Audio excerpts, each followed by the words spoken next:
Están ustedes escuchando la lectura del libro Patriarcas y Profetas, capítulo 9, titulado La Semana Literal.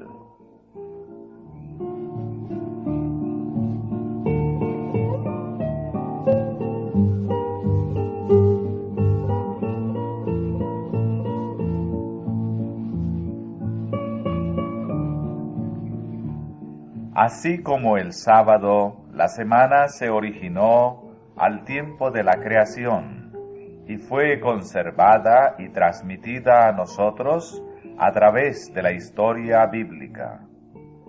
Dios mismo dio la primera semana como modelo de las subsiguientes hasta el fin de los tiempos.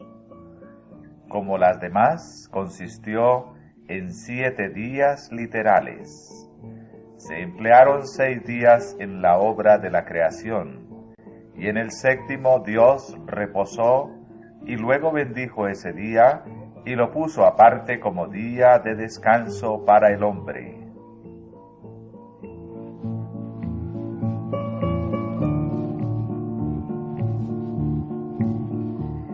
En la ley dada en el Sinaí, Dios reconoció la semana y los hechos sobre los cuales se funda. Después de dar el mandamiento, acuérdate de santificar el día de sábado. Y después de estipular lo que debe hacerse durante los 6 días y lo que no debe hacerse el día 7º, manifiesta la razón por la cual ha de observarse así la semana, recordándonos su propio ejemplo. Por cuanto el Señor en 6 días hizo el cielo y la tierra y el mar y todas las cosas que hay en ellos, y descansó en el día 7º. Por esto bendijo el Señor el día sábado y le santificó. Esta razón resulta plausible cuando entendemos que los días de la creación son días literales. Los primeros 6 días de la semana fueron dados al hombre para su trabajo, porque Dios empleó el mismo periodo de la primera semana en la obra de la creación. En el día 7º el hombre ha de abstenerse de trabajar en memoria del reposo del Creador.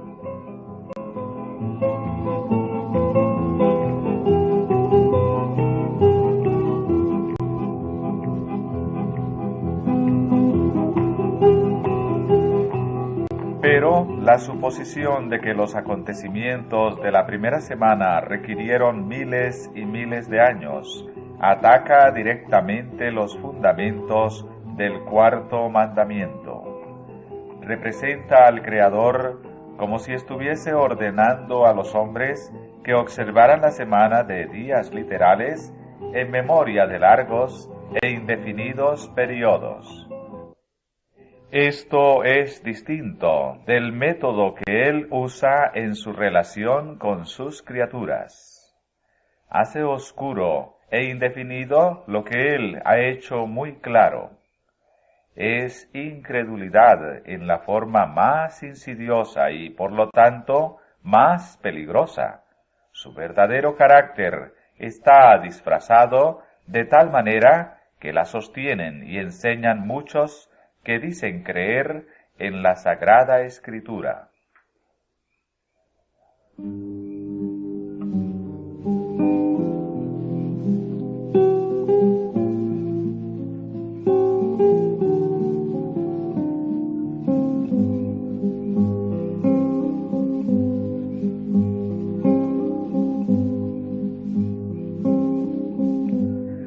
Por la palabra de Jehová fueron hechos los cielos y todo el ejército de ellos por el espíritu de su boca. Porque Él dijo y fue hecho, Él mandó y existió. La Sagrada Escritura no reconoce largos periodos en los cuales la tierra fue saliendo lentamente del caos. Acerca de cada día de la creación, las Santas Escrituras declaran que consistía en una tarde y una mañana, como todos los demás días que siguieron desde entonces. Al fin de cada día se da el resultado de la obra del Creador. Y al terminar la narración de la primera semana se dice: estos son los orígenes de los cielos y de la tierra cuando fueron criados. Pero esto no implica que los días de la creación fueron algo más que días literales. Cada día se llama un origen porque Dios originó o produjo en él una parte nueva de su obra.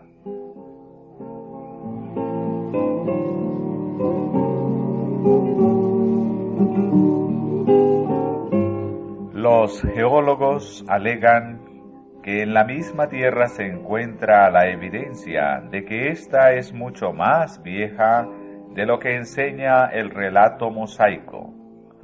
Han descubierto huesos de seres humanos y de animales, así como también instrumentos bélicos, árboles petrificados, etc., mucho mayores que los que existen hoy día, o que hayan existido durante miles de años, y de esto infieren que la Tierra estaba poblada mucho tiempo antes de la semana de la creación, de la cual nos habla la Escritura, y por una raza de seres de tamaño muy superior al de cualquier hombre de la actualidad.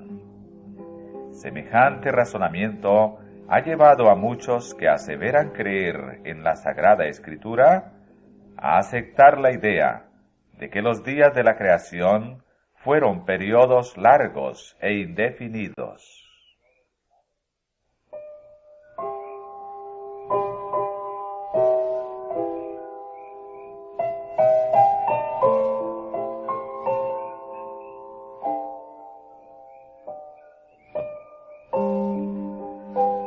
Pero sin la historia bíblica, la geología no puede probar nada. Los que razonan con tanta seguridad acerca de sus descubrimientos no tienen una noción adecuada del tamaño de los hombres, los animales y los árboles antediluvianos, ni de los grandes cambios que ocurrieron en aquel entonces.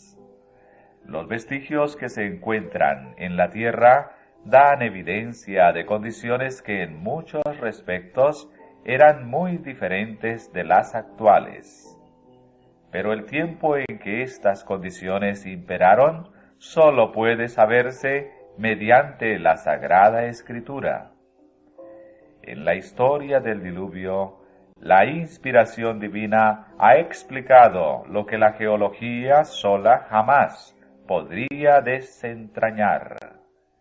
En los días de Noé, hombres, animales y árboles de un tamaño muchas veces mayor que el de los que existen actualmente fueron sepultados y de esa manera preservados para probar a las generaciones subsiguientes que los antediluvianos perecieron por un diluvio.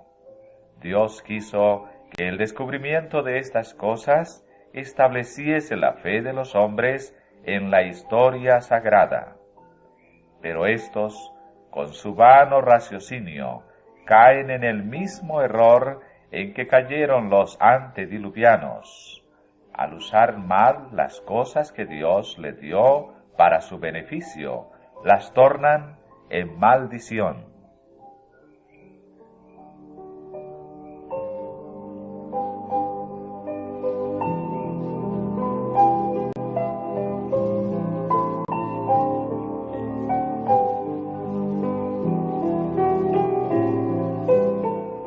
Uno de los ardides de Satanás consiste en lograr que los hombres acepten las fábulas de los incrédulos, pues así puede oscurecer la ley de Dios, muy clara en sí misma, y envalentonar a los hombres para que se rebelen contra el gobierno divino.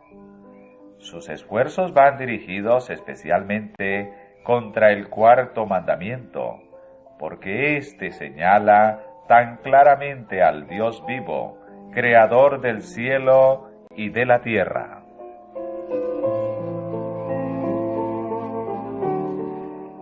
Algunos realizan un esfuerzo constante para explicar la obra de la creación como resultado de causas naturales y, en abierta oposición a las verdades consignadas en la Sagrada Escritura, el razonamiento humano es aceptado aún por personas que se dicen cristianas.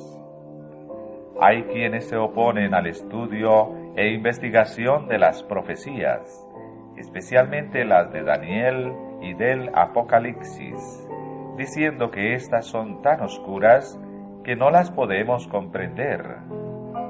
No obstante, estas mismas personas reciben ansiosamente las suposiciones de los geólogos que están en contradicción con el relato de Moisés. Pero si lo que Dios ha revelado es tan difícil de comprender, cuán ilógico es aceptar meras suposiciones en lo que se refiere a cosas que Él no ha revelado.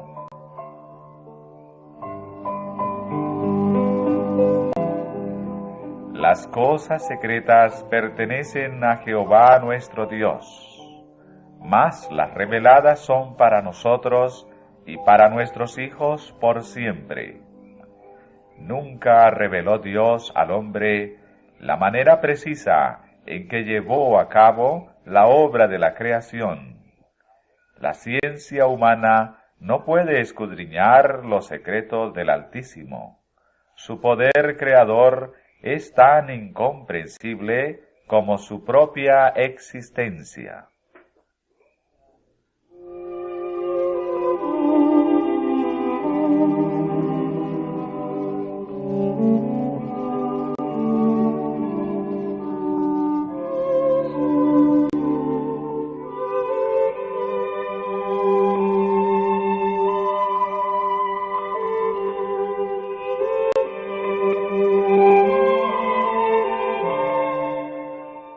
Dios ha permitido que raudales de luz se derramasen sobre el mundo, tanto en las ciencias como en las artes.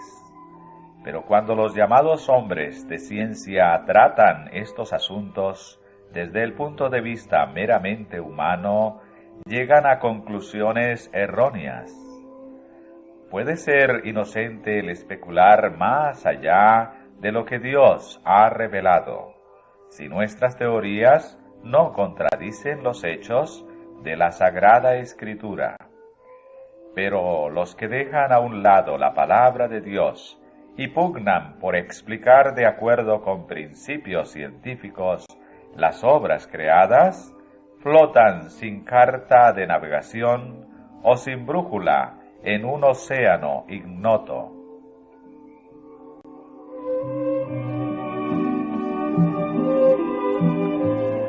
Aún los cerebros más notables, si en sus investigaciones no son dirigidos por la palabra de Dios, se confunden en sus esfuerzos por delinear las relaciones de la ciencia y la revelación.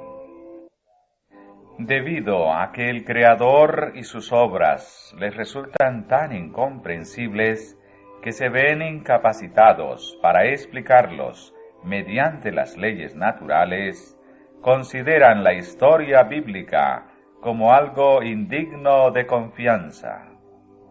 Los que dudan de la certeza de los relatos del Antiguo Testamento y del Nuevo serán inducidos a dar un paso más y a dudar de la existencia de Dios, y luego, habiendo perdido sus anclas, se verán entregados a su propia suerte, para encallar finalmente en las rocas de la incredulidad.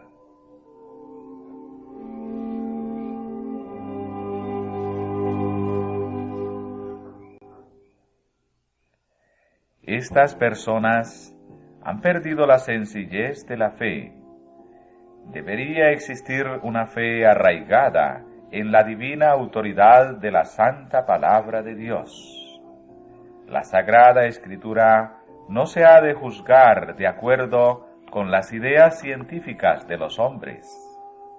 La sabiduría humana es una guía en la cual no se puede confiar. Los escépticos que leen la Sagrada Escritura para poder utilizar acerca de ella pueden, mediante una comprensión imperfecta de la ciencia o de la revelación, sostener que encuentran contradicciones entre una y otra. Pero cuando se entienden correctamente, se las nota en perfecta armonía. Moisés escribió bajo la dirección del Espíritu de Dios, y una teoría geológica correcta no presentará descubrimientos que no puedan conciliarse con los acertos así inspirados. Toda verdad, ya sea en la naturaleza o en la revelación, es consecuente consigo misma en todas sus manifestaciones.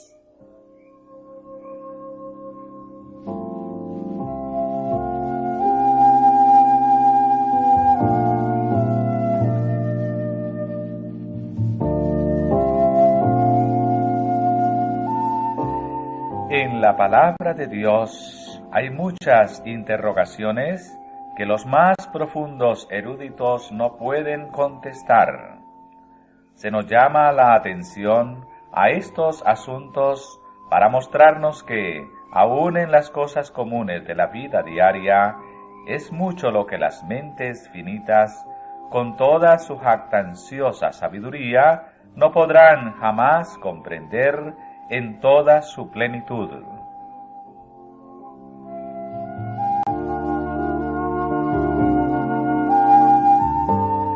Sin embargo, los hombres de ciencia creen que ellos pueden comprender la sabiduría de Dios, lo que Él ha hecho y lo que puede hacer. Se ha generalizado mucho la idea de que Dios está restringido por sus propias leyes. Los hombres niegan o pasan por alto su existencia o piensan que pueden explicarlo todo, aún la acción de su espíritu sobre el corazón humano, y ya no reverencian su nombre ni temen su poder. No comprendiendo las leyes de Dios, ni el poder infinito de Él para hacer efectiva su voluntad mediante ellas, no creen en lo sobrenatural.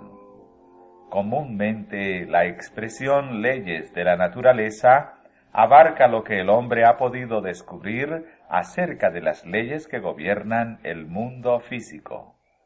Pero, ¿cuán limitada es la sabiduría del hombre y cuán vasto el campo en el cual el Creador puede obrar en armonía con sus propias leyes y, sin embargo, enteramente más allá de la comprensión de los seres finitos?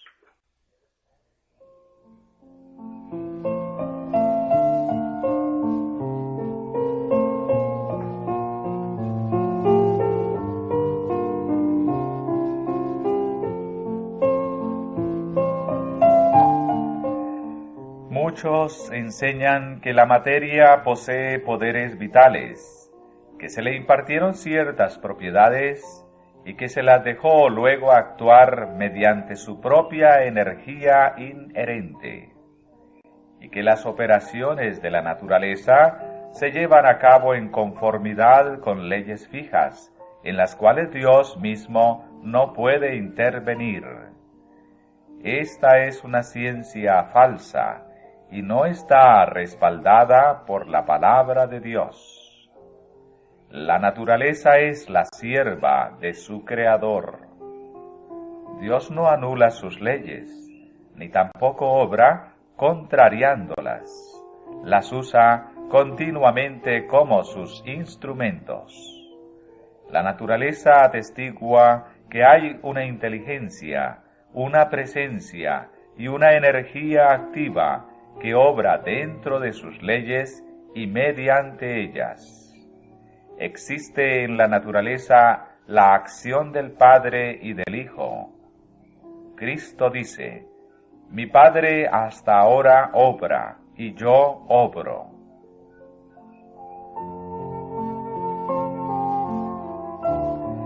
Los levitas, en su himno registrado por Nehemías, cantaban: Tú, oh Jehová, eres solo. Tú hiciste los cielos, y los cielos de los cielos, y toda su milicia, la tierra, y todo lo que está en ella. Tú vivificas todas estas cosas.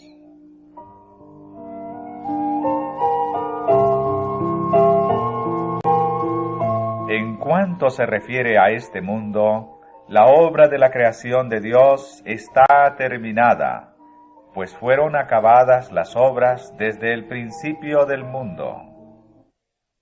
Pero su energía sigue ejerciendo su influencia para sustentar los objetos de su creación. Una palpitación no sigue a la otra, y un hálito al otro, porque el mecanismo que una vez se puso en marcha continúe accionando por su propia energía inherente, sino que todo hálito, toda palpitación del corazón es una evidencia del completo cuidado que tiene de todo lo creado aquel en quien vivimos y nos movemos y somos. No es en virtud de alguna fuerza inherente que año tras año la tierra produce sus abundantes cosechas y que continúa su movimiento alrededor del sol. La mano de Dios dirige los planetas y los mantiene en su puesto en su ordenada marcha a través de los cielos.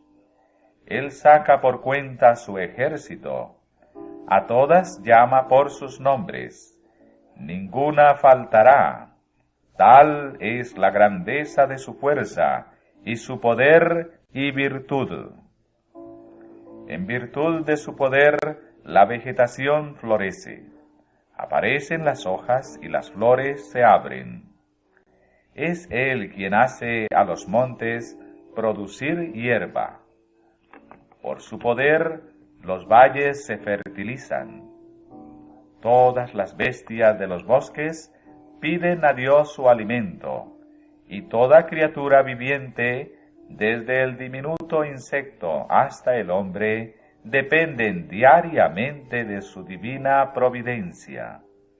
Según las hermosas palabras del salmista, todos ellos esperan en ti, para que les des su comida a su tiempo. Les das, recogen.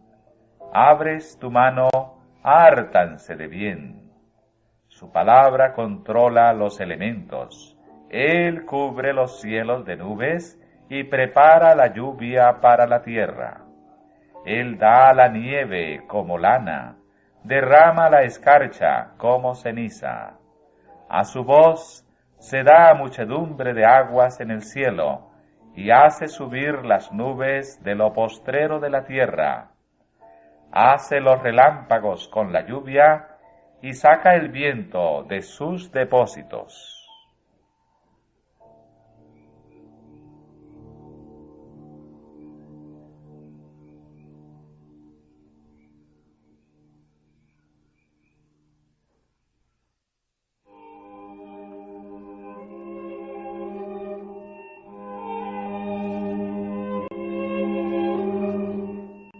Dios es el fundamento de todas las cosas.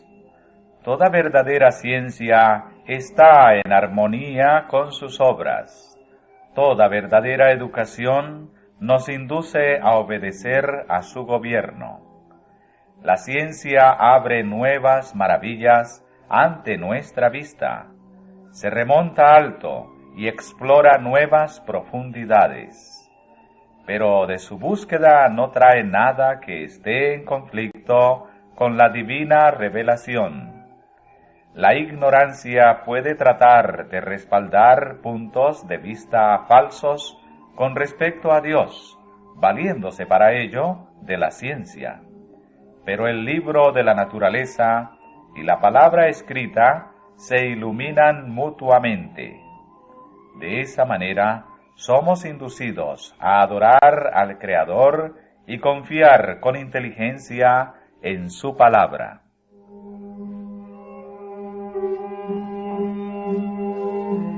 Ninguna mente finita puede comprender plenamente la existencia, el poder, la sabiduría o las obras del infinito. El escritor sagrado dice: ¿alcanzarás tú el rastro de Dios?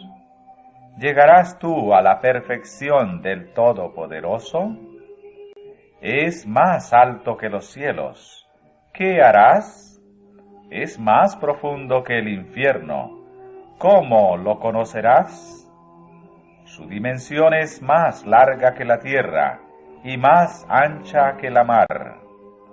Los intelectos más poderosos de la tierra no pueden comprender a Dios.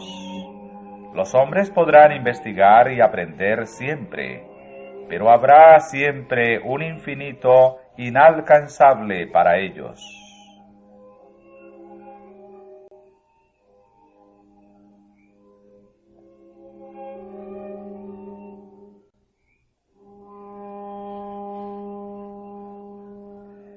Sin embargo, las obras de la creación dan testimonio de la grandeza y el poder de Dios. Los cielos cuentan la gloria de Dios, y la expansión denuncia la obra de sus manos. Los que reciben la palabra escrita como su consejera encontrarán en la ciencia un auxiliar para comprender a Dios. Porque las cosas invisibles de Él, su eterna potencia y divinidad, se echan de ver desde la creación del mundo, siendo entendidas por las cosas durante los 6 días, y lo que no debe hacerse el día séptimo, manifiesta la razón por la cual ha de observarse así la semana, recordándonos su propio ejemplo. Por cuanto el Señor en 6 días hizo el cielo y la tierra y el mar y todas las cosas que hay en ellos, y descansó en el día séptimo. Por esto bendijo el Señor el día sábado y le santificó. Esta razón resulta plausible cuando entendemos que los días de la creación son días literales. Los primeros 6 días de la semana fueron dados al hombre para su trabajo, porque Dios empleó el mismo periodo de la primera semana en la obra de la creación bíblica. Dios mismo dio la primera semana como modelo de las subsiguientes hasta el fin de los tiempos. Como las demás, consistió en 7 días literales. Se emplearon 6 días en la obra de la creación, y en el séptimo Dios reposó, y luego bendijo ese día, y lo puso aparte como día de descanso para el hombre.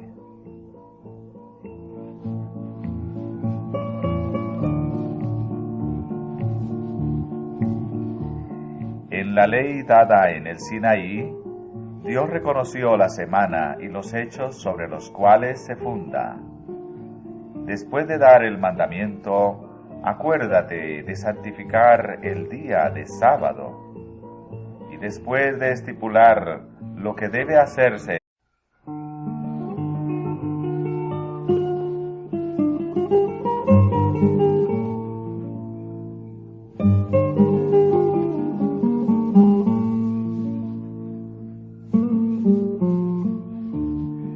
están ustedes escuchando la lectura del libro Patriarcas y Profetas, capítulo 9, titulado La Semana Literal.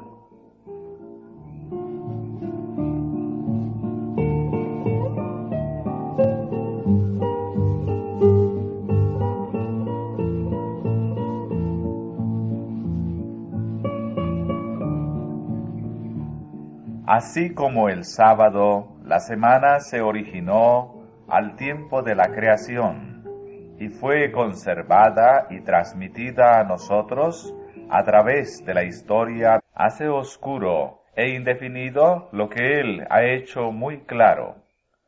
Es incredulidad en la forma más insidiosa y, por lo tanto, más peligrosa. Su verdadero carácter está disfrazado de tal manera que la sostienen y enseñan muchos que dicen creer en la Sagrada Escritura.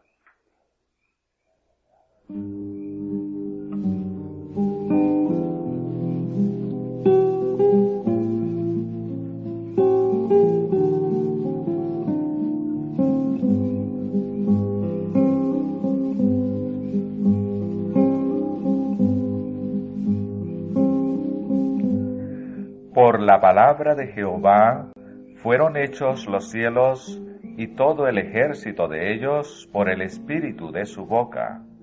Porque él dijo y fue: en el día séptimo el hombre ha de abstenerse de trabajar, en memoria del reposo del Creador.